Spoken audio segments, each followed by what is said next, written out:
Isang mayor na binaril ng sniper sa kampanya sa Cagayan. Samahan niyo kami sa bayan ng Rizal para alamin ang katotohanan.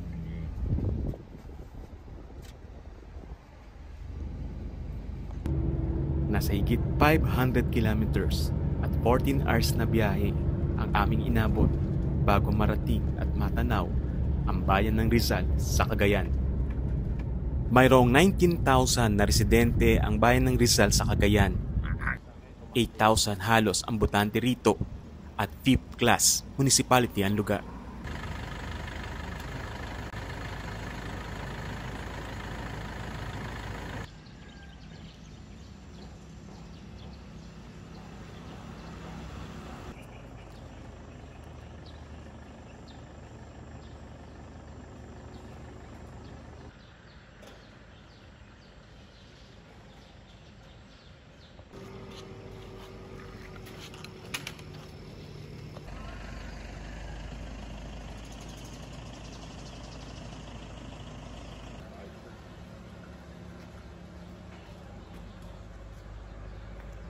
Siya ba yan, sir?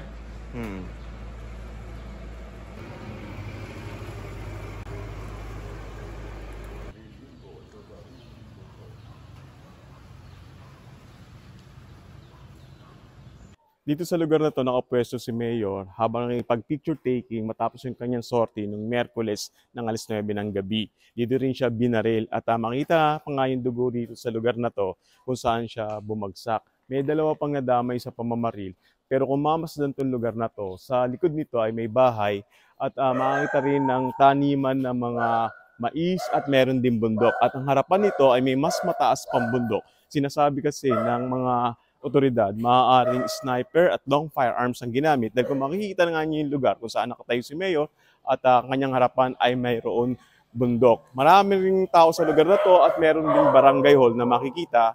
At ang ibig sabihin nito ay talagang maraming tao pa ng lugar na yon bagamat tapos na yung sortie ni Mayor.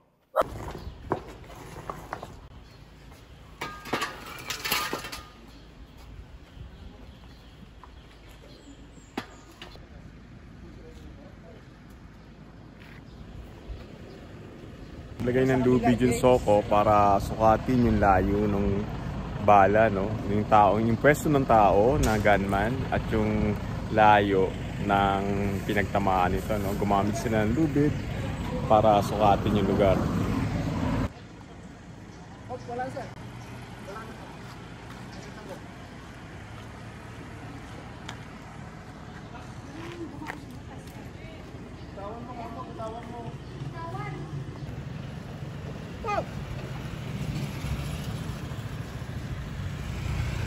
Nagawa ni Mayor bago nagka-barila. Sir, nandito pa lang sir sa mga dating na sa barangay ko sir.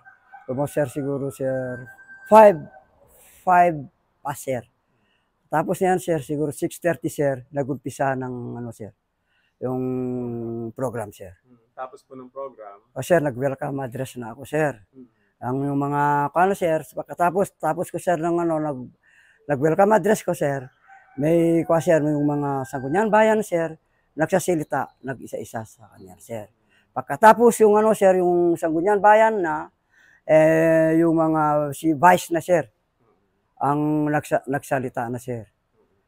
Pagkatapos nagsalita si Vice na sir, yung anak na nagsalita ganun sir. Tapos na naman sir, last na si sir nagsalita si Mayor. Ano sir? Natapos na yan sir, siguro sir mga may narinig kami sir ng gano'n lang sir, parang pala sir yung monoblock na sir, na sir. Pak! Gano'n lang sir. Pagkatapos na sir, hindi ko na alam sir, siyempre nakatalikod na ako sir, dito na ako. Bigla na sir mga tao, hindi ko na alam sir na may ba natumba doon sir. Si Mayor pala sir. Gano'n lang sir. Tapos nagkabarilan pa ulit. Siyempre sir, maraming ko sir, pagkatapos kapag maraming nang putukan na sir. Siyempre, hindi ko na mapansin kung saan galing yun sir. Yung bagalo sir, hindi ko alam sir kung saan punta. Kasi gabi, nandito kami sa loob. Oo. Pero marami bang kasama rin na may maraming pulis dito at bodyguard si Mayor? Meron din sir, nakita ko sir yung escort na sir, mga pulis.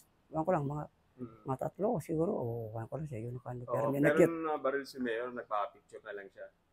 Picture taking sila. Eh, yung sir, di ko nakita, Hindi sir, niyo yung nakita. sir. Last na yan, sir. Siyempre, pupunta ako dito, sir, mga Oo. mag-distribute. Lagay ko, mga So, mga sir. ano huling nakita mo? May mga tinamaan doon. Hindi, wala akong, sir, Wala nalalaman, na, sir. kasi kayo Kasi ay alam dito sa loob, sir. natakot na kayo. Alam ko lang, sir, katapos na yan, sir. Eh, alam ko, may takto pa lang sibilyan na natamaan siya. Yun lang. Kasi tao ko sila yun. Oo. Ang natamaan, sir. Sige, anong pangalan mo, sir? Rosendo Huelva Taguba, sir. Dito sa Rizal, halos wala kang makitang tindahan o public markets. Wala ka rin makitang mga commercial establishment na katulad na nakikita sa Metro Manila, even mga convenience store. Makikita mo rito bakanting lote, magkakalayong mga bahay, mais, bundok, palayan, at mga taong nasa loob lamang ng kanilang mga bahay. Bihira ka nga makakita ng residente na naglalakad sa lugar na ito. Pero sa kabila ng mahirap ang lugar, maganda naman ang kanilang kalsada na ginagawa namang bilaran ng pinatutuyong mais ng mga magsasaka. Biktima rin ng dinastiya ang lugar. Pami-pamilya, dikad-dikadang namumuno sa lugar. Pero hanggang sa ngayon, mahirap pa rin ang mga tao at tila naiwanan na ng ibang mga bayan sa probinsya ng Cagayan.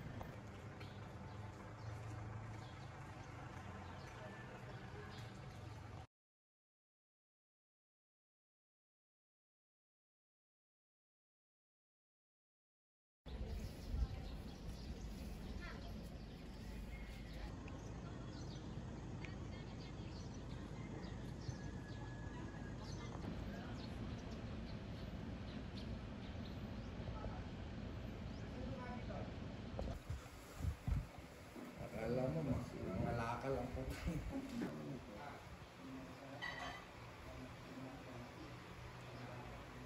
Kaya magkakape muna kami habang hinihintay namin yung oras para mag-interview.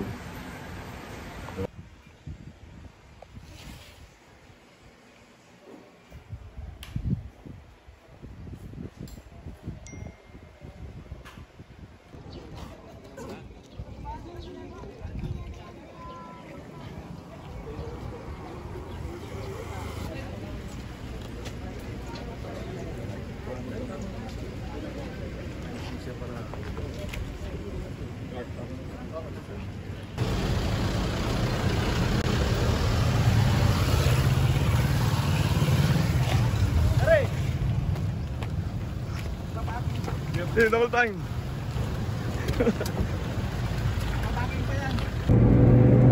Putang ito may hayop.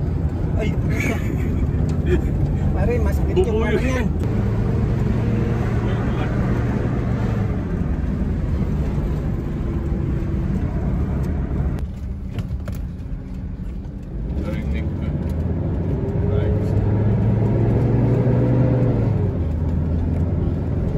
Hingal ko, di maubos, pre.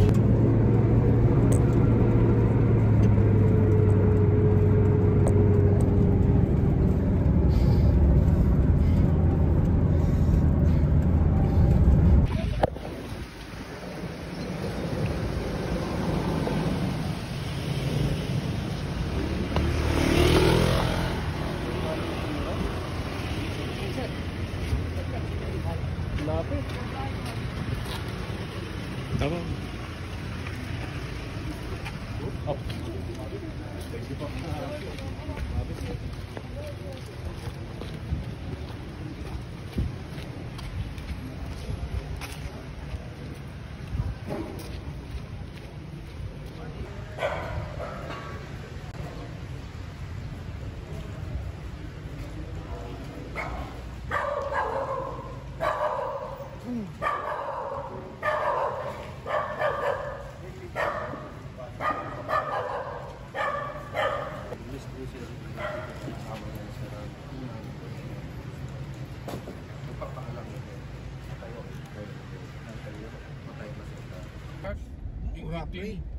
Dalawang beses na ambush ang mayor ng Rizal pero nakaligtas ito.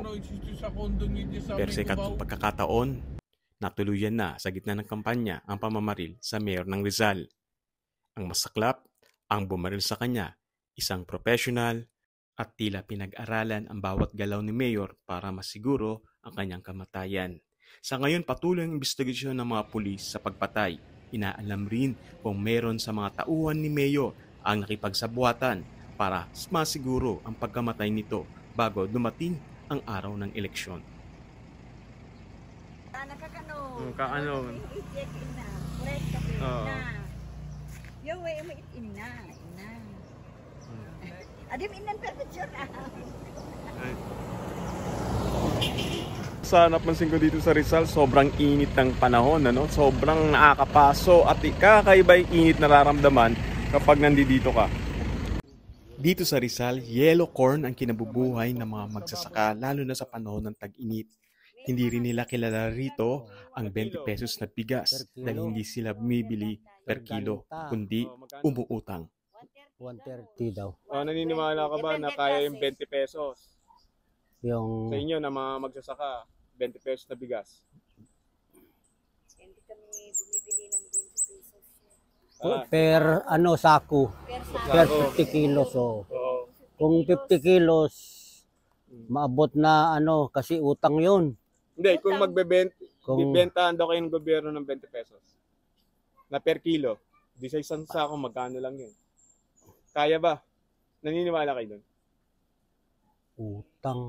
utang lang. Utang, Oo. Ang buhay sa By- pagmamais, kamusta kuya? Maganda din basta kung mayat ang tempo. Kung ganito tag-init, Tag-init, wala na. hindi din.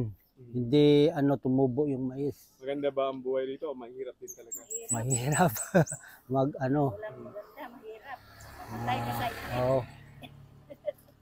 Sige, kuya. Pangalan mo kuya? May high blood ka. Patrocinyo gama.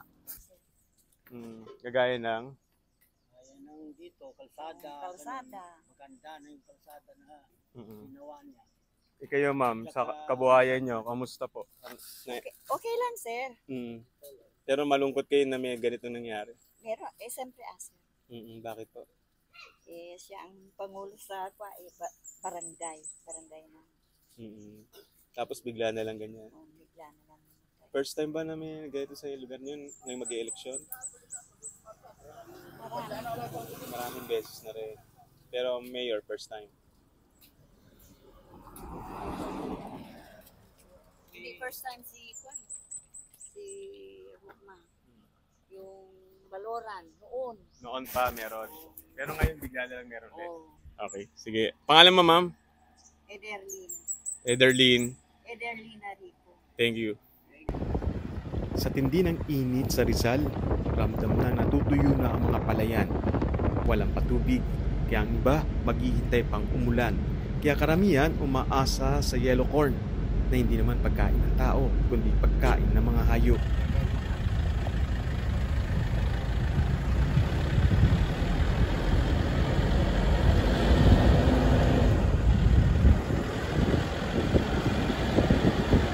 Dito sa Rizal, kahit saan ka tumingin, tuyo ang lugar, tuyo ang ilog, at kulay dilaw ang mga bukirin, tanda ng pagkatuyo. So, ngayong gabi ay pauwi na kami. Si James naman yung kasama namin. Sa kaya no? May ewan niya. Ba't naayawan?